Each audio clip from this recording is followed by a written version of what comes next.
Did you know, according to a study by Nielsen Norman Group, organizations who invest in UX workshops experience 75% increase in usability of their products and services? That's wonderful. Did you know a well facilitated UX workshops can lead up to 60% increase in innovative ideas, fostering a culture of creativity amongst teams?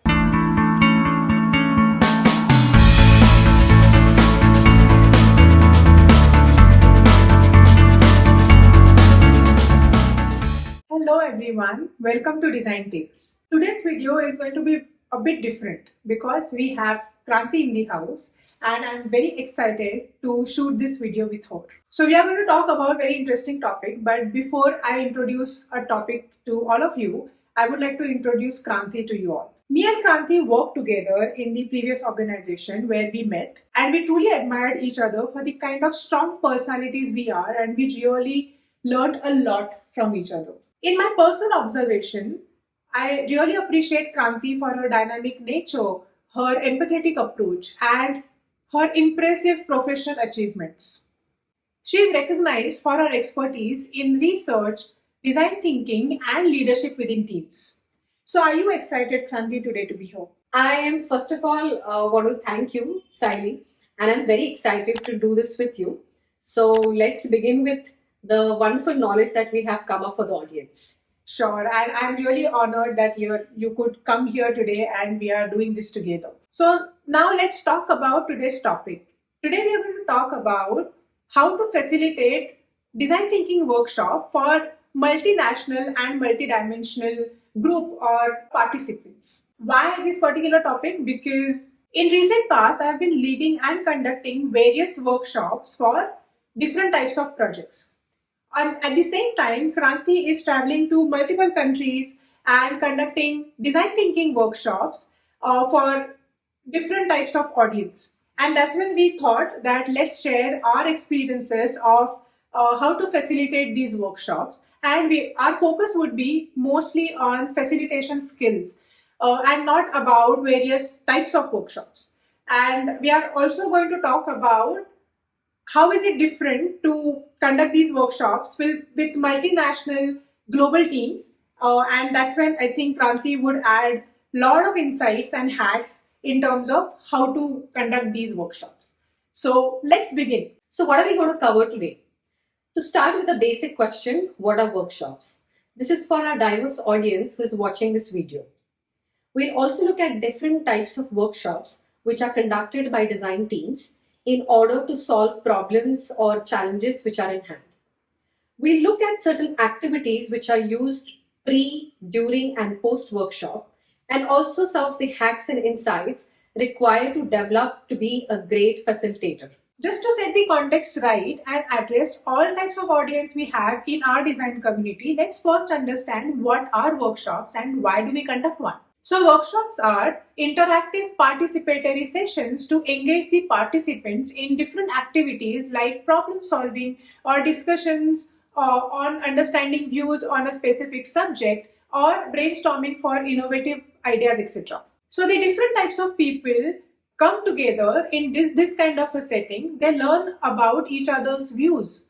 They also start empathizing with challenges and pain points others face in their role. They also start considering different angles while concluding on a specific solution or idea. So basically more inclusive approach. And most importantly, they encourage and inspire each other for thinking out of the box or even come up with radical ideas when innovation is required. Isn't that really great? So while there are a lot of benefits of conducting this type of collaborative workshops, there are a lot of angles goes into facilitating these workshops. And since we both have experience in design-led or UX workshops, so we are going to only focus on that today. The workshops such as design thinking or future perspective, discovery, and similar like this. Let me explain with some examples describing scenarios and what type of workshops would be best suitable in those scenarios. Let's take an example of a brand which wants to reimagine their product and services at a competitive age. In this case, we would recommend a workshop which would be only necessary in discovery phase. So what they would do is that they will try to map the current landscape, what are the current pain points, challenges, and then ideate around certain best possible solutions. Another example could be that a company's industry is completely saturated. Now, in this case, we strongly recommend workshops like Future Perspective.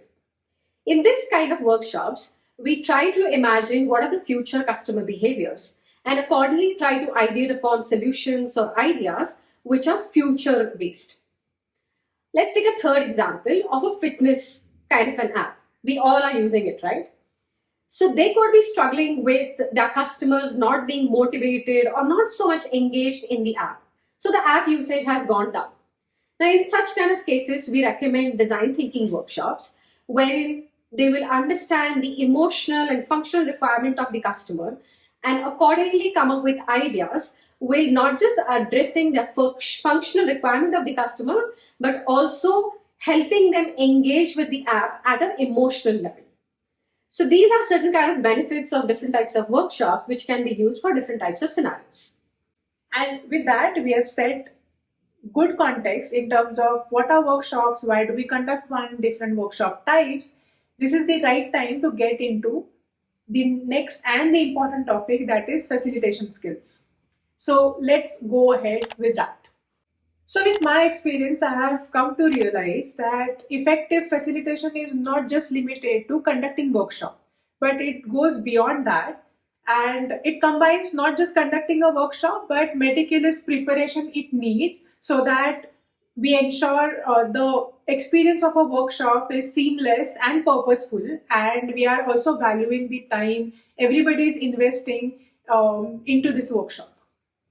Moreover, we also know that it also extends beyond the workshop where one needs to carry and gather all the information and translate into a powerful direction so that you can align the entire team. So, in short, what I am emphasizing on is effective facilitation needs expertise in pre workshop planning, during workshop execution, and post workshop actions.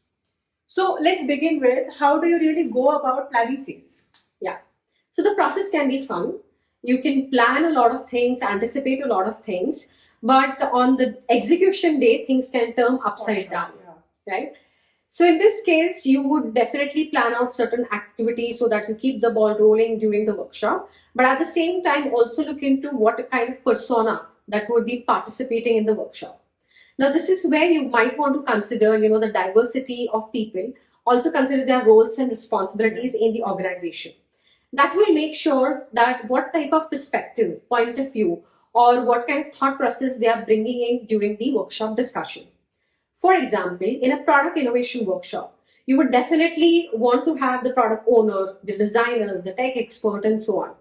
However, if you're looking for that product to succeed in a go-to-market kind of an approach, that's where you also need finance team, marketing team, and sales team so that your go-to-market strategy is in place, right? So here the mix is the secret sauce. And that's exactly where you look for diversity in terms of the mindset, the kind of people that you are inviting for the participation, left and right brain people, people from the business side and creative teams and so on. So what has been your experience, Saili, in the planning phase? Mostly, like, I agree with all of the points you've mentioned. However, I would like to add a few points. For example, when we are planning the activities, we also need to plan for how do we want to conduct these activities. Do we want to create templates or frameworks in virtual boards or physical setup, etc. So that planning is also important. So in pre-COVID era, we used to plan these activities in a physical setup where everybody used to gather and brainstorm either on a wall or a whiteboard through post-its. But with these virtual boards, which are really helpful, we can balance certain activities, few physical, few virtual, and then conduct these activities really well. Yeah. So I think that has been really helpful for me. What do you think about it? Yeah, thanks to the virtual boards like Miro and Mural, as you mentioned, because planning part of the workshop has become really simple and effortless. For sure, yeah. Right? A lot of recommendation of templates and frameworks. There is high chances that participants could get confused about it. Right? Could get confused about the instructions being put up there. And that's exactly where you need to be really, absolutely sure about the aesthetic parts of the board, how you're layouting the activities, how you're putting up the frameworks, what sort of instructions that you're putting across, what kind of labels you're providing to those activities. So you're not just explaining how to go about it. At the same time, if the audience or the participant hasn't really got what you're saying, they can always read instruction on the board and accordingly participate in the activities. So that's something has been really helpful for me while I have been planning for the workshop. So yeah, that means this is absolute hack from you. Yeah, it's a hack, right? So yeah, what more hacks you would like to share with us in the planning phase? I would say anticipate, anticipate, anticipate. So more you anticipate, more you will be able to plan things when you are able to rationalize it as well. Yeah. So think about what could work or what may not work into the workshop and accordingly plan your activities. This will give you proper reasoning, right? Another aspect is definitely kind of conduct a dry run. Now, it's very important that you conduct at least one dry run before the workshop. Yeah. That will help test all the assumptions that you have made in the planning phase, right? However, if you do more and more dry runs, you will be perfect, you will be pro, and you will be a maverick facilitator.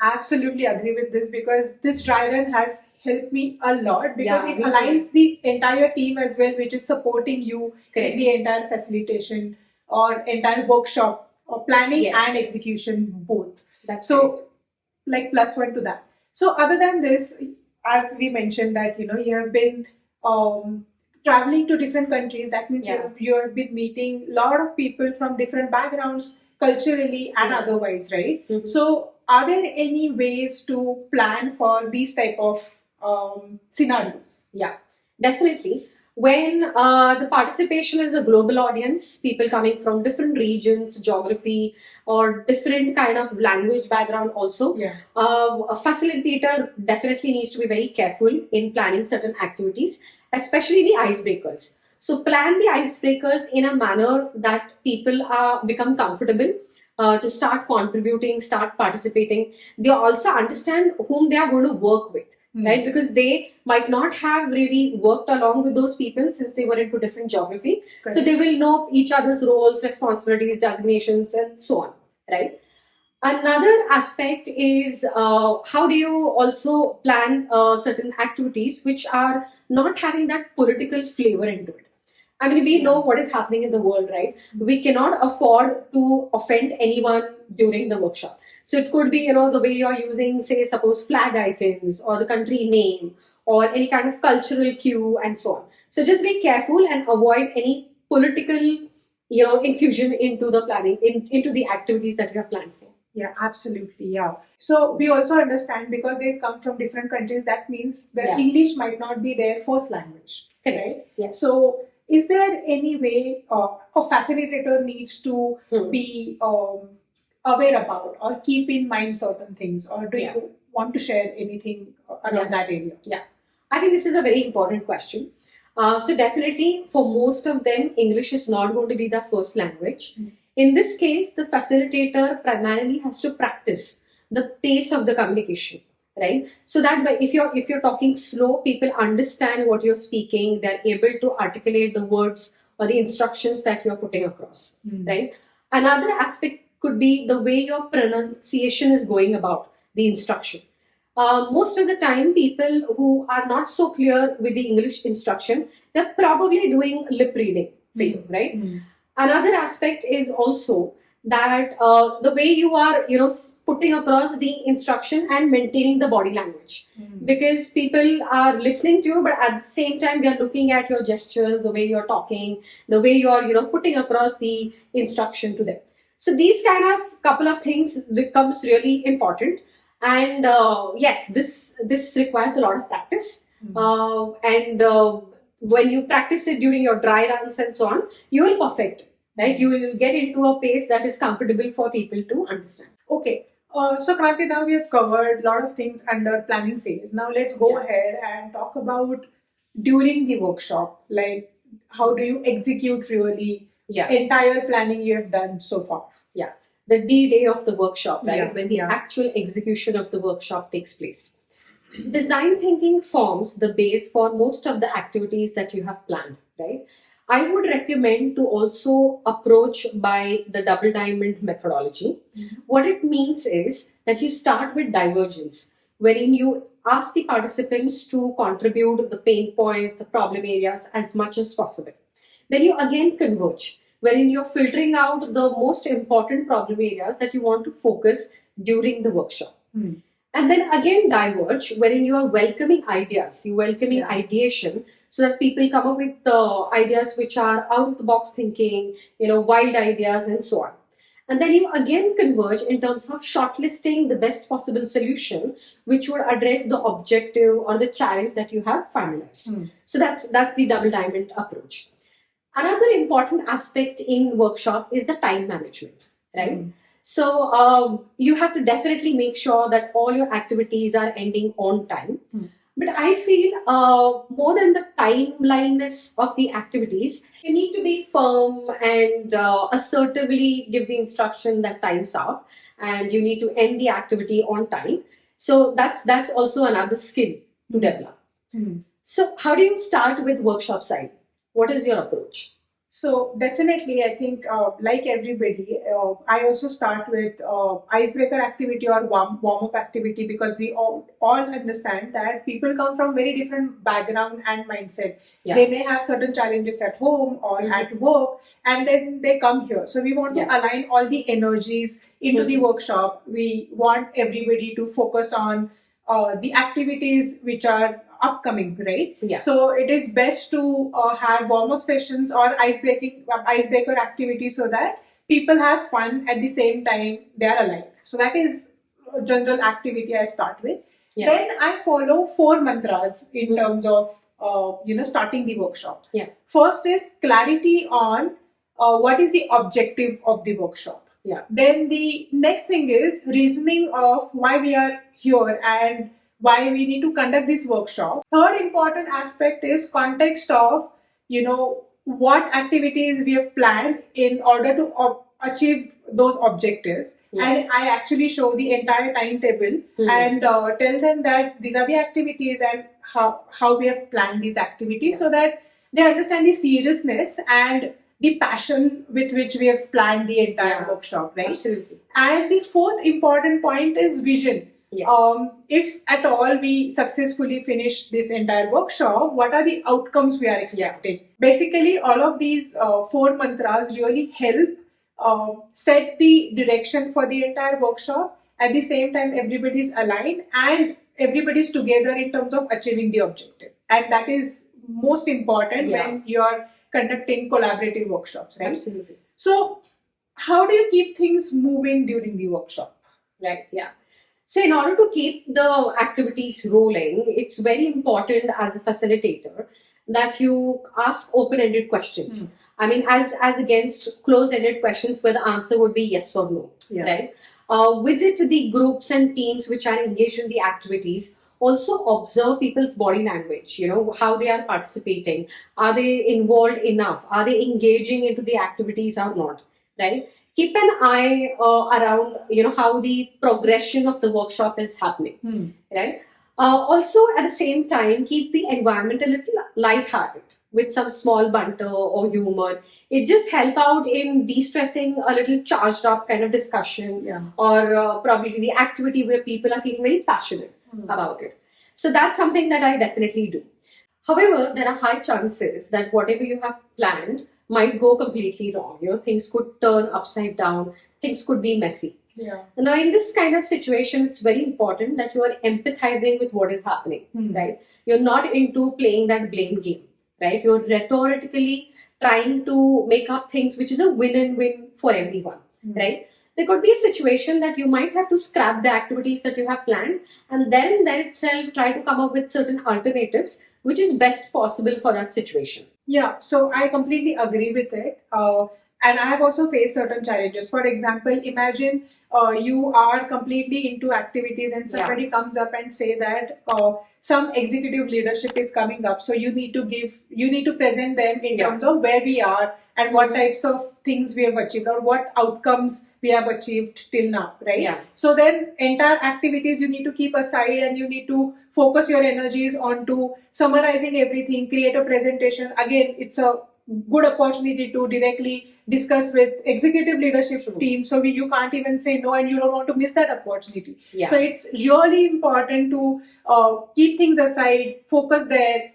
And because of that, time management can go for a toss, right? You really need to consider that at a planning phase and even during the workshop of how to handle these situations. Another thing is, a lot of people sometimes you see and observe that not engaged and they are into mobile phones. So sometimes you need to be very stern in terms of putting their mobile phones down and asking them to pay certain attention into few activities where their contribution is absolutely needed, right? So that is another thing. And sometimes you also need to take help from your co-facilitators or your support team, so that they also contribute in terms of how to handle these situations. So that is another point I feel that is very helpful and really works most of the times. The one more important aspect is because you have co-facilitator or support team with you, it is important to take 5 minutes in between the workshops, like mostly after an hour or so, have a huddle with the entire discussion. Quick discussion for 5 minutes maybe, and just see that if the entire workshop is going in the right direction, or do we need to change certain activities. Also, what are their observations in terms of participation from the team members. At the same time, if we need to regroup certain people and then see if we can increase the participation, etc. So there could be a lot of things we can discuss in quick huddle, but these huddles could really give you good amount of feedback from other co-facilitators and your team members, and you can quickly change the direction. So this is like a hack kind of a thing where you can quickly see how you can make things up still, even though few things are not going well. That's a wonderful hack, I think. So Kranti, what if things do not go well? How do you handle things, especially the worst case scenarios? Yes, so that's a very good question, Saidi. A worst case scenario would be that you have not been able to meet the objective that you have planned for the workshop. Let's take an example. If there are 2 days workshop, try to analyze on the first day itself, if the activities have gone on time, if they have met the objective or the goal being set up, right? At the end of day 1, try to plan that, okay, on the next day, what are things that you want to cover up so that you're meeting the objective at least on the day 2, right? You might also want to consider that probably eliminate certain activities or modify certain activities, so that you are able to take up the feedback from day 1 and implement it in day 2, right? But what if there could be even a day kind of a workshop, like just 1 day workshop? In this case, take your time in analyzing during the lunchtime, tea breaks time, as you mentioned, huddling up with your co-supporters, your co-facilitators, and ideate with them, what things can be improvised here and there. Right? And you might have to probably think for very ad hoc kind of scenarios and ad hoc kind of solutions in that particular situation. Perfect, right? Another aspect is that there could be a situation where you might have to redo the workshop. Now, this also could be a situation where even after all the analysis, all the observations, all of the efforts that you have taken, you are still not able to meet the objective. Do go ahead and propose a redo of this workshop, create a business case, explain your stakeholders why it is important. Also, the next time, plan certain activities which actually required a retake, and accordingly plan the next workshop. So that could be a well thought or a wise step to take when things have gone really worst. Great, +1. So this is now the next question, and this could be the last question in our during workshop phase. Right. So this is my personal interest to know that how do you manage anxiety and stress while you are managing a lot of activities during the workshop, and managing a lot of people, right? And Yes. expectations as well. So there is a lot of pressure on you being Yeah. a lead facilitator. That's And correct. how do you manage that? Right. So at the end of the day, yes, we are human, right? And we do get into a lot of stress and anxiety because you are planning things so much, we're Yeah. observing things, we're overanalyzing, overthinking, and so on.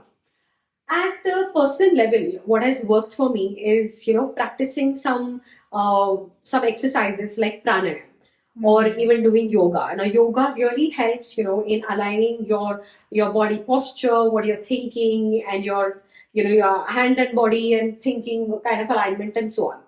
At the same time, pranayama, which is your breathing exercises, also gives you confidence and that kind of pace, the right pace required to deliver your instructions, right? So this has definitely helped me a lot. But even after all of that, right, one of the very important thing that a facilitator needs to keep in mind is that yes, things are going to go wrong, and whatever you have planned may not work out exactly as the way it is. So be open to failure, right? It is okay to fail because it's not going to be end of the world. It's you can always redo certain things. You can propose, redoing the workshop and so on. However, at the same time, you have to also prioritize things which are more beneficial from the workshop objective point of view, as well as your personal well-being point of view. So managing that kind of an mindset really helps. So stay calm and at the same time be open and be into that acceptance mode that that things would go wrong and it is okay. It's fine. It's not that a big deal that way. I think this advice of acceptance Yes. is going to really help me a lot That's managing true. my stress and anxiety. Yeah.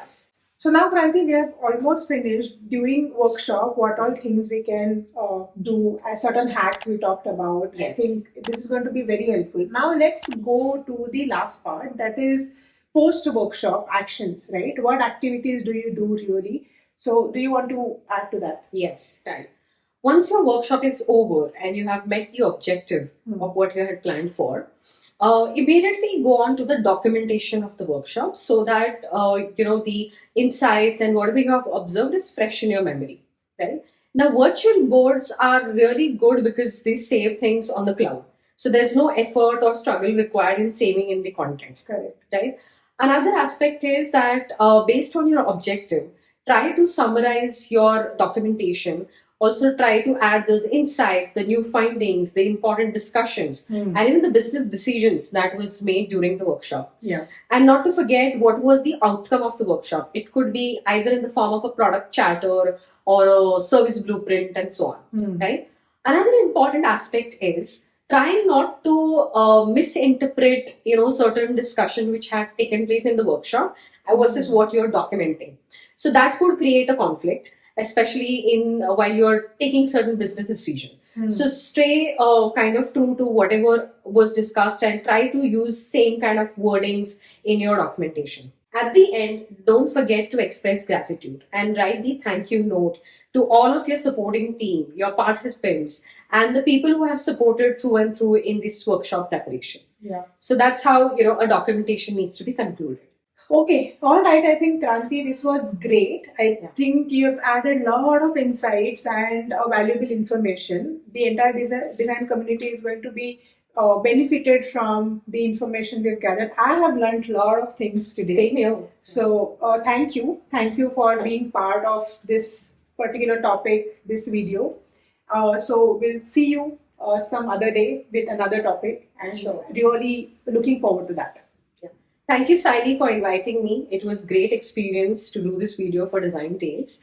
And definitely I would encourage the audience to like, share, subscribe. Also add your questions in the comments box and we will be happy to answer them.